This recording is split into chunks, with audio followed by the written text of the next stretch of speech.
جو آج میں انڈین ٹی وی دیکھ رہا تھا، جو سیٹلائٹ سے امیجز انہوں نے دکھائے ہیں، اس کے اندر ٹینکس بھی نظر آ رہے ہیں، 12 جو ہیں وہ لانگ رینج اس میں توپیں بھی نظر آ رہی ہیں جی، ہوئٹزر بھی نظر آ رہے ہیں، اور 26 کلومیٹر کا دعویٰ ہے، اور یہ جو ہوئٹزر ہے اس کی رینج 30 کلومیٹر ہے، افیکٹو رینج جس کو کہتے ہیں۔ تو اس کا کیا مطلب ہوا سر؟ انڈیا از این اگریسر اور انڈینز جو ہیں وہ چائنیز ٹیریٹری میں داخل ہوئے کہ جیسے ہی چین کے ساتھ کشیدگی ہوئی ہے تو انڈیا کے جو وزیر دفاع ہیں وہ پہنچے ہیں روس، اور بہانہ یہ تھا کہ وہاں پہ روس کا وہ جو سالانہ پریڈ شریڈ ہوتی ہے، ان کا سالانہ دن تھا، وہاں پہ پہنچے ہیں، اور انہوں نے فاسٹ ٹریک ڈیلیوری کی بات کی۔ 12 جو تھے وہ سخوئی ایم کے وہ جو ہے طیارہ MK30 MKI، اور جو 22 جو ہیں تقریباً 21 جو ہیں وہ MiG-29 کی انہوں نے فاسٹ ڈیلیوری کی بات کی۔ اگلے سال کے آخر تک یہ چیزیں جو ہیں، یعنی 2021 کے نومبر دسمبر میں ہم آپ کو ڈیلیوری دے سکتے ہیں۔ تو اب یہ سلسلہ ہے جو دفاعی میزائل دفاعی نظام جو اسرائیل سے خریدا انڈیا نے، اس کے جواب کے اندر اس کے اوپر بات کریں گے، کیونکہ بڑا امپورٹنٹ ہوگا آئندہ جو لداخ کا بارڈر ہے اس کے حوالے سے کہ رشیا سے کیا پولیٹیکل سپورٹ لے کے وہ واپس آئے ہیں۔ بریگیڈیئر صاحب سے شروع کر لیتے ہیں۔ بریگیڈیئر صاحب، یہ جو بھارتی وزیر دفاع کا دورہ جو ہے وہاں کا روس کا، کیسے دیکھتے ہیں اوورآل اس کو؟ جی بہت بہت شکریہ رضی صاحب۔ بھارت میں سے اوورآل سچویشن جب آپ دیکھتے ہیں تو وہ چائنا کے حساب سے جو چیزیں ڈیولپ ہوئی، اس میں اگر آپ ایک چھوٹا سا بڑا شارٹ کامنٹ چاہیں تو وہ تو یہ ہے کہ وہ تو جو نریندر مودی نے جو اسپیچ کی اپنا اور پارٹی کانفرنس میں یا اپنا اسمبلی کے اندر، تو وہاں تو اس نے یہ کہہ دیا کہ جی کچھ ہوا ہی نہیں ہے، چائنیز ہماری ٹیریٹری میں آئے ہی نہیں ہے۔ تو اس کا مطلب ہے پھر تو مقدمہ ہی سارا ختم ہو گیا۔ اس کا تو مطلب ہے کہ انڈیا از این اگریسر اور انڈینز جو ہیں وہ چائنیز ٹیریٹری میں داخل ہوئے۔ اب جب انڈین چائنیز ٹیریٹری اس ٹیریٹری میں نریندر مودی خود کہہ رہا ہے، میں نہیں کہہ رہا کہ جی چائنیز ہماری ٹیریٹری میں نہیں آئے ہیں، اس کا مطلب ایشو کوئی نہیں۔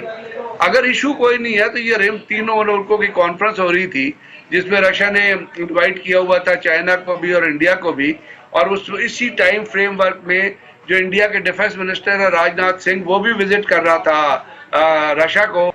دوسری بات انہوں نے کیٹیگوریکلی یہ کہہ دی کہ ہم جہاں آ گئے وہاں آ گئے ہیں، ہم وہاں سے ایک قدم پیچھے نہیں ہل رہے۔ وہ چیز انہوں نے جو لیفٹیننٹ جنرل ہریندر سنگھ کی اور جو کمانڈر 14 کور ہیں ان کی اور جو چائنیز سیکٹر کمانڈر کی ملاقات ہوئی تھی، اس میں بھی انہوں نے یہی کہا تھا کہ جی ہم نہ کیمپ پیکٹ 4 کو چھوڑ رہے ہیں، نہ ہم علاقے سے ایک جگہ سے موو کر رہے ہیں۔ ہم گلوان ویلی کے اندر ویسٹرن ریجز پہ شیوک ریور کے ساتھ ساتھ جہاں بیٹھے ہوئے ہیں سڑک کے اوپر، ہم وہاں بیٹھے ہوئے ہیں۔ تو یہ تو کسی بھی صورتحال سے پھر جب چائنیز ڈیفنس منسٹر بھی نہیں مل رہا، جو رشیا کی کانفرنس ہو رہی ہے اس کا بھی کوئی ایفیکٹ نہیں آ رہا، چائنیز وہاں پہ اپنی چیزوں کو جس طرح ہوتی، تو پھر وہ ٹھیک کہہ رہے ہیں نا، وہ تو اخلاقی طور پہ بھی ٹھیک ہے اور قانونی طور پہ بھی ٹھیک ہے، کیونکہ انڈیا کا پرائم منسٹر خود ڈینائی کر رہا ہے کہ چائنیز ہماری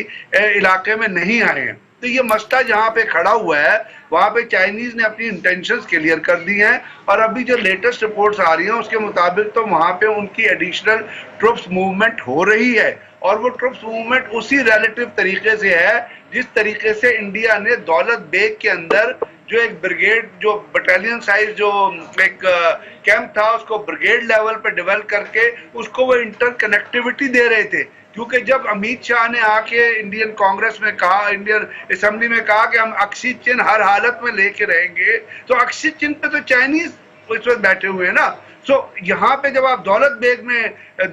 دولت بیگ اولڈی پہ جب بیس بناتے ہیں، اس کا مطلب ہے یو آر انٹرنگ اور اس کو انٹرنل کنیکٹیوٹی دیتے ہیں، تو اس کا مطلب ہے آپ اکسین چن کی طرف بھی جانا چاہتے ہیں۔ کراکورم پاس وہاں سے 18 کلومیٹر بنتا ہے، تو اس کا مطلب ہے کہ آپ اس طرف بھی ایڈوانس کرنا چاہتے ہیں۔ جو آج میں انڈین ٹی وی دیکھ رہا تھا، جو سیٹلائٹ سے امیجز انہوں نے دکھائے ہیں، اس کے اندر ٹینکس بھی نظر آ رہے ہیں، 12 جو ہیں وہ لانگ رینج اس میں توپیں بھی نظر آ رہی ہیں جی، ہوئٹزر بھی نظر آ رہے ہیں، اور 26 کلومیٹر کا دعویٰ ہے، اور یہ جو ہوئٹزر ہے اس کی رینج 30 کلومیٹر ہے، افیکٹو رینج جس کو کہتے ہیں۔ تو اس کا کیا مطلب ہوا سر؟ اس کو یاد ہوگا اس کے فوٹیجز ٹی وی پہ بھی ریلیز ہوئے تھے, میڈیا پہ بھی ریلیز ہوئے تھے. اور وہ جو ایکسرسائز انہوں نے کیا وہاں, انہوں نے آپ نے جو اپنی long range artillery, short range artillery, اور اس کو انہوں نے پھر ڈف ٹیل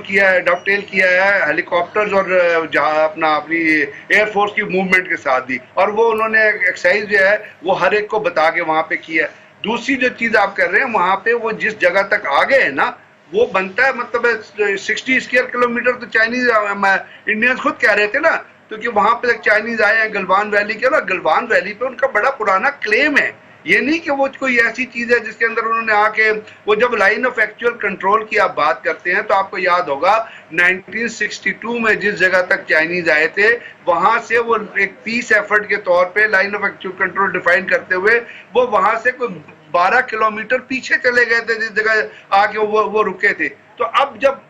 میں تو صرف یہ کہتا ہوں کہ جب نریندر مودی نے ڈینائی کر دیا کہ ہمارے علاقے میں کوئی آیا ہی نہیں ہے, تو اس کا مطلب ہے چائنیز اس وقت اپنے علاقے میں بیٹھے ہوئے ہیں. اب انٹینشن ان کی کافی سامنے کھل کے آ گئی ہے کہ وہ ایک چیز کو دیکھتے ہیں جو سی پیک کے اوپر بھی افیکٹ کر رہی ہے, نیپال کے اوپر بھی افیکٹ کر رہی ہے, ریجنل کنٹریز کے اوپر افیکٹ کر رہی ہے, اور جب یہ کہتا ہے کہ جب ہم نے آکسیجن لینا ہے تو وہ ان کے اوپر ڈائریکٹلی افیکٹ کر رہی ہے. تو وہ کیوں وہاں رکیں گے, وہ تو آگے بڑھنا چاہیں گے وہاں سے. کہ کیا انڈیا کی موجودہ قیادت جو ہے وہ وہاں تک بینڈ ہونا افورڈ کر سکتی ہے پولیٹیکل فرنٹ کے اوپر, جب انہوں نے 57 انچ کی چھاتی کہہ کے اور لوگوں کو پمپ کر رکھا ہو, اور وہاں پہ وہ جو اینکر ہیں اور میڈیا جو ہے ارناب گوسوامی جیسے, وہ انہوں نے دن رات عوام کا دماغ خراب کر رکھا ہو, تو یہ تو سر پولیٹیکل کاسٹ ہی نہیں پڑ جائے گی اس کو, بہت خوفناک قسم کی. اب جو اگریشن ہوا انڈیا کی طرف سے ہوا خطے میں بھی, اور ہاں اگر وہ چڑھ رہا ہے تو ہماری طرف, کیونکہ ہماری جو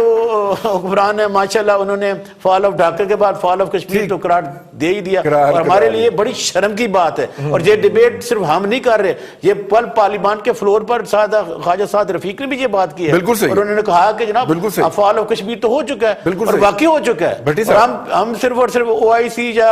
اب ہمارے وزیر خارجہ, ایک آخری بات, ہمارے وزیر خارجہ صاحب کہہ رہے ہیں کہ جناب کورونا کی وجہ سے میں تو کہیں جا نہیں رہا, میرا تو کوئی رول نہیں رہا, اب جو ہے نا میں اتحادیوں کے ساتھ بات چیت کروں گا. یہ تو ہماری حکومت کا حال ہے, شرم کی بات ہے. بٹی صاحب $4 بلین کی فورن ڈائریکٹ انویسٹمنٹ ہے سالانہ, $4 بلین سے پلس ہی ہوتی ہے چائنا کی انڈیا کے اندر, اور 5 وہاں پہ جی جو موبائل فون کے برانڈز ہیں ان میں سے 4 چائنیز ہیں, اور $70 بلین کی تو صرف امپورٹس ہیں, اور وہ امپورٹس میجورٹی انڈیا کی جو انڈسٹری ہے اس کا را مٹیریل ہوتی ہیں, سیمی فنشڈ گڈ منگوا کے انڈیا فنش کرتا ہے. تو اب آپ دیکھ لیں اتنے اکنامک انٹرسٹ ہیں. چائنیز کبھی ان کی دیکھ لیں وہ کسی جنگ میں انوالو نہیں ہوئے آج تک, کسی دنیا کی بڑی جنگ میں. 1902 ورلڈ وار کے بعد سے آپ دیکھ لیں آج تک وہ اپنے کسی ہمسائے کے ساتھ لڑے نہیں ہیں, کسی کے ساتھ اس کو شکایت نہیں ہوئی ہے. چھوٹا موٹا اگر کہیں ہو گیا, لیکن انڈیا نے اس دفعہ کوشش یہ کی کہ وہ چائنا کو شاید دبا لے گا. اس نے کہا کہ ہم دیکھ لیتے ہیں, چونکہ وہ جو بپن راوت صاحب ہیں جنرل صاحب جو ہیں وہ پتہ نہیں کدھر جنرلی کر کے آئے ہیں, مجھے تو سمجھ نہیں آئی ان کی آج تک یہ بات کہ اس طرح کی جنگیں جو ہیں وہ نہیں لڑا کرتے. اور دوسری بات رئیس صاحب, جھوٹ کے کبھی پاؤں نہیں ہوتے. نریندر مودی صاحب جب سے آئے ہیں وہ جھوٹ پہ جھوٹ بولتے چلے جا رہے ہیں. اور تیسری بات یہ ہے کہ پوری دنیا میں رئیس صاحب تبدیلیاں آ گئی, پاکستان میں نہیں آئی, کوئی بات نہیں, آ جائے گی کبھی نہ کبھی, لیکن دنیا میں جو بلاکس ہوتے ہیں نا, مختلف ممالک اپنے اپنے انٹرسٹ کے اوپر بلاکس بناتے ہیں. انڈیا بالکل رشیا کے ساتھ شیر و شکر تھا, امریکہ سے دور تھا, ہم امریکہ کے ساتھ تھے. اب ہم امریکہ کے ساتھ ہونے کے باوجود نہیں, چائنا پہلے دن سے ہمارے ساتھ ہے, 1947 سے لے لیں 73 سال اس کو ہو گئے, اس نے کبھی ہمیں اکیلا نہیں چھوڑا. تو اس سے اندازہ کر لیں کہ انڈینز کی تیاری اس جنگ کے لیے کتنی ہے, اور اس وقت دنیا کے اندر جو سائیکولوجیکل اور یہ جو دوسری جنگ ہے کمیونیکیشن کی جنگ ہے جس میں آگے وہ جیم کر دیتے ہیں.